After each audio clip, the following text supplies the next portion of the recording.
Episode 12, How Turtles Beat Rabbits in Every Race. Hi, and welcome back to the Optifast Lifestyle Education Series. This episode is the 12th in a series of topics, each one helping you with a different aspect of health, with an emphasis on weight management. Today, we're going to look at the transition from change to maintenance. This part of your journey might be the most tricky, and some feel it is the most important. After all, you've done all that hard work to change things, but you'll want those changes to endure for as long as possible. You might remember how, at the start of this process, I encouraged you to measure your progress by looking at the actions you are taking rather than the results you are getting. This is because factors such as weight are not in your direct control, so it can be demoralizing if your weight does not change in direct response to your efforts. This principle of using your actions as the marker of your success also needs to continue into the maintenance stage of your program. Watching your behavior rather than your weight will give you a greater sense of control over things. Using behavior as your indicator will also give you the earliest and most reliable warning signs of any setbacks. So how does that turtle beat the rabbit? Well, if you know the story, you know it's by keeping a steady pace. The worksheet for this episode has a space for you to write down one of the actions you've been taking to manage your weight so that we can establish a good level of pacing for this activity. It's not uncommon for people who are trying to change some area of their behavior to find themselves in what we call an overactivity, underactivity cycle. When you're having a good day, you might find yourself doing less or easing off your planned activity because it feels less necessary. But then you might find yourself losing momentum and doing less and less of your activity. Then you start to feel sluggish, or you notice some weight gain or some other form of difficulty sets in, and there's a rush to get back into your activity again. Pacing is all about keeping a steady level of activity regardless of whether you are having a good day or a bad day, regardless of whether you are feeling super motivated or seriously depleted. If we pitch the activity at the right level, it should be possible to maintain it through thick and thin. The first space on the worksheet has a pacing guide. You can write down one of the activities you have been doing and how often you do this activity. Then there is a space to write down your estimated success rate. For example, did you do this activity every day? Most days? Now I'd like you to convert that into a percentage. For example, if you have been trying to go for a 30-minute walk every day, if over the last few weeks you've missed around one day in every 3, then you've currently got a success rate of around 66%. I'll give you a minute to try and work out what your success rate is and see if you can turn it into a percentage of success.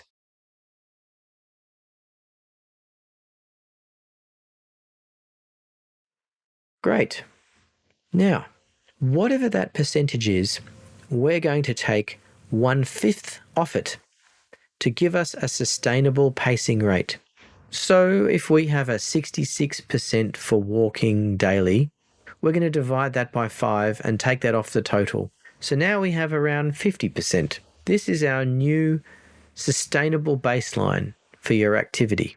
From here on, whatever you've been able to manage, we're going to adjust it so that it can be sustained for the long term.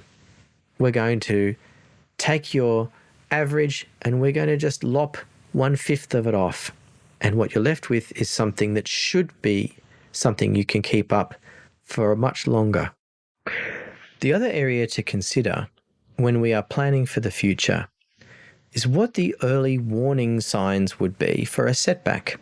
I'd like you to take a moment to write into the worksheet some of the early warning signs you might see that would indicate a setback for you.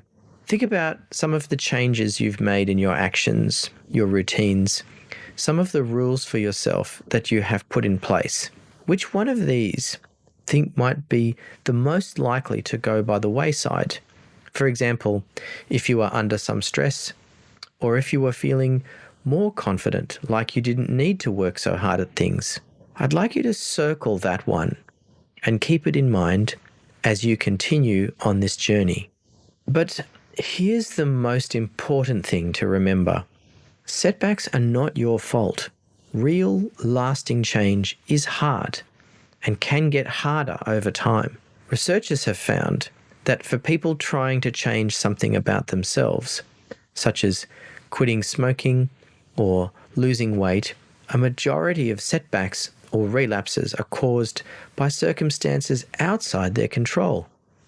The real culprit in relapse is actually self-blame. When things get tough, see if you can keep a wider perspective and remember that change takes time and usually doesn't go smoothly. If you find yourself slipping back to old habits, be patient. Maybe adjust your baseline again and focus on getting back on track when you are ready to. Maintaining changes is really a bit like weeding a garden. Imagine you've done a lot of work to plant a nice garden. Perhaps you've planted a bunch of nice things that you're proud of, but no garden is immune from weeds now and then. Even the most beautiful garden can get weeds here and there. But the arrival of one or two weeds does not mean there's anything wrong with the garden or the gardener. What it does mean is you will need to keep at it to maintain the fruits of your labour, keeping those weeds at bay when you can as part of normal maintenance. I'd also finally just like to take a minute to talk about another factor that can set you back and prevent you from banking the gains you have made for the long term. This risk factor is quite simply isolation. If you feel like you're working alone, then it can be very hard to maintain both motivation and focus. Sometimes you can start to feel isolated, even if you're surrounded by lots of people. So let's look once again, at the worksheet and write down the answer to the questions you'll find there. Who knows you are working on yourself? Who is the most supportive person in your life these days? How do they support you? And who else could you bring in along this journey for yourself? Supportive friends and family can be a very useful source of motivation and perspective if you're starting to struggle. Thanks for listening.